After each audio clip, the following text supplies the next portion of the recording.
Welcome all to this short video about the different study types and their evidence level. So this pyramid shape called the evidence-based pyramid, you could see that there are different study types. At the bottom, you will see animal and laboratory studies. And usually they are at the bottom because they have no humans involved. And when we do any experiment in scientific fields, we would like to generalize the data that we obtain into humans. But sometimes it can be difficult to generalize the data from animal and laboratory studies. Now, when you move up in the pyramid, you could see that case report or case series, narrative reviews, expert opinions, and editorials are at the same level.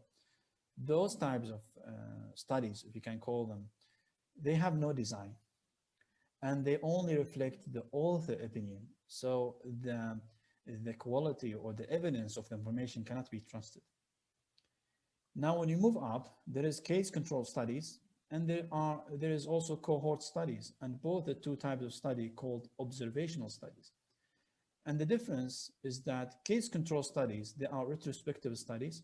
For example, you have two groups with certain criteria, and then you look back for the history about the outcome.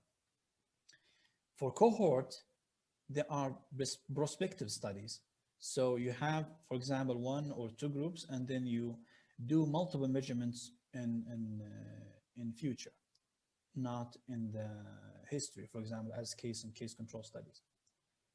But the problem with cohorts and case control studies are not randomized. So there might be some selection bias among them. Now, when you move up, you could see that randomized controlled trials are up in the pyramid because they are also similar to cohort, are also prospective, but also they have randomization. They have randomization either in group allocation or maybe in treatment, also in different treatments. So this is more controlled type of study than cohort or case control studies. And both the three types of studies, randomized controlled trial, cohort, or case control studies, they are called primary studies. Now, when you move up, there is systematic reviews and meta-analysis. They are called secondary studies because they are relying in other studies. So they search for certain topic, and then they look for certain studies about the topic, and they try to analyze the studies systematically.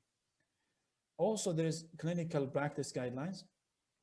Similar to systematic reviews, they are also done systematically. But the difference here in meta-analysis and systematic reviews, you often have data to analyze. But in clinical practice guidelines, they have guidelines for clinical procedures and everything. And they have been done by experts in the field, but they have been done also systematically. So this is quickly the evidence-based pyramid. I hope the information is beneficial for you all.